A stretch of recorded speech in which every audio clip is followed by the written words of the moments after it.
Et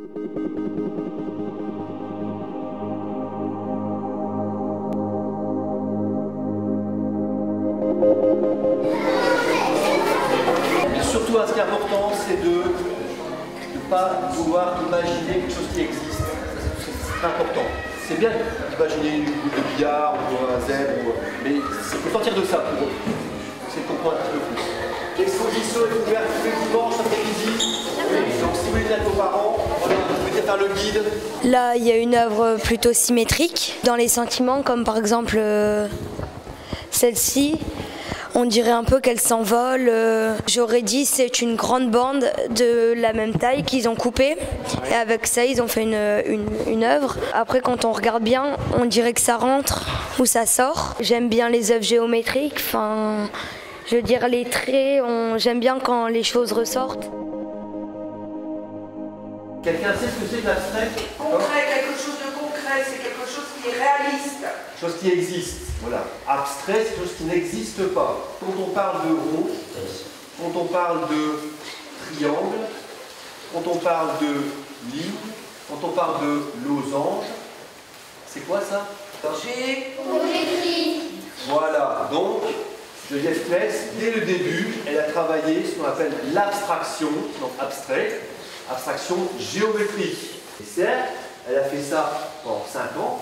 Et une fois qu'elle avait fini de développer ce qu'elle pensait avoir développé sur les cercles, eh bien, elle passait à autre chose.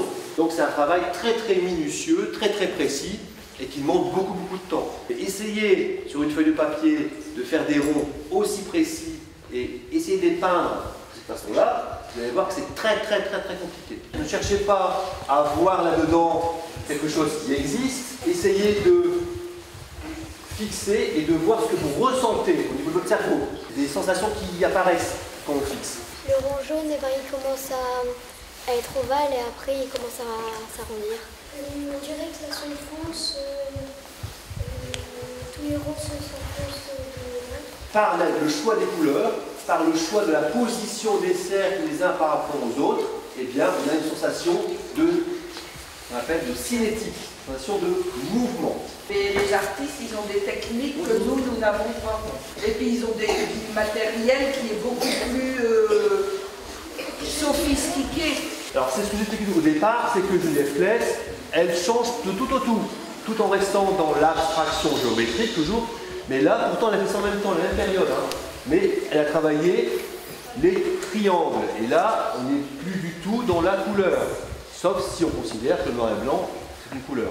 Et là, son travail, c'est effectivement, comme tu as dit tout à fait justement, une sensation d'équilibre instable. C'est l'impression que, un peu comme quand on fait des cubes qu'on met les uns sur les autres, et puis à un moment donné, boum, ça va tomber. Donc c'est ce qui donne aussi la cinétique, ce qui donne aussi l'impression de mouvement. Fixez-le et vous me parlez de ce que vous allez ressentir, de ce que votre cerveau a l'impression de voir lorsqu'on fixe ce tableau.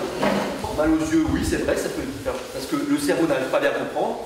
3D, oui et non. C'est la sensation que le cerveau a, mais ce n'est pas une œuvre qu'elle a voulu faire en 3D. Ces cassures, des cassures dans les lignes, font qu'on a cette sensation de mouvement.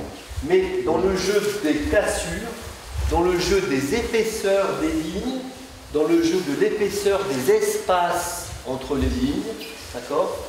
On part sur des lignes fines avec des petits espaces, et plus on avance vers le milieu du tableau, plus les lignes s'élargissent, et plus l'espace entre les lignes s'élargit à certains endroits. Ça, associé aux cassures, donne effectivement une sensation de 3D, comme tu disais. Mais c'est une fausse sensation. Qu'est-ce qui n'est plus en commun avec l'autre? Les traits, ils ne s'ouvrent plus. Voilà. Est-ce que la sensation, en regardant un tableau comme ça, est la même que l'autre? Non. C'est-à-dire qu'on n'a plus un effet d'optique de cinétique, voilà. On dirait que en fait, le blanc c'est un peu le ciel, du coup on dirait qu'on est au-dessus de la toile. La différence de ce tableau-là avec tous les autres, c'est le seul tableau, c'est la seule série de tableaux qui est parfaitement symétrique. C'est la seule série de tout notre travail, depuis 50 ans ou 60 ans qu'elle travaille, c'est la seule série, d'accord, qui est symétrique. Pourquoi elle a fait ça? Eh bien, pour donner une sensation la plus pure possible. Elle a relié les points, qu'elle a coloré pour donner donc ces rectangles losanges. En fait, elle a fait des traits pour fabriquer des formes. Vous allez voir les rectangles losanges, l'impression qui s'enfoncent dans la toile. Le milieu, on dirait que le rouge et le vert, c'est un peu décalé. La sensation que le rectangle va sortir de l'œuvre ou qu'au contraire il va rentrer par deux choses. Ça, c'est un parallélépipède qui donne toujours cette sensation de mouvement qu'on retrouve aussi là-bas. Cette construction, parce qu'on reparle de construction, avec cette forme-là, donne la sensation d'un carré qui se déplace dans l'espace. On prépare le lieu pour que les tableaux soient mis en valeur. Et ça, c'est ce qu'on appelle la scénographie. On a utilisé ce tableau pour faire la mise en scène. On a fait une scénographie en 3 dimensions. Donc c'est un petit peu comme si, là, ici en haut, vous étiez rentré dans une toile de Geneviève Claes.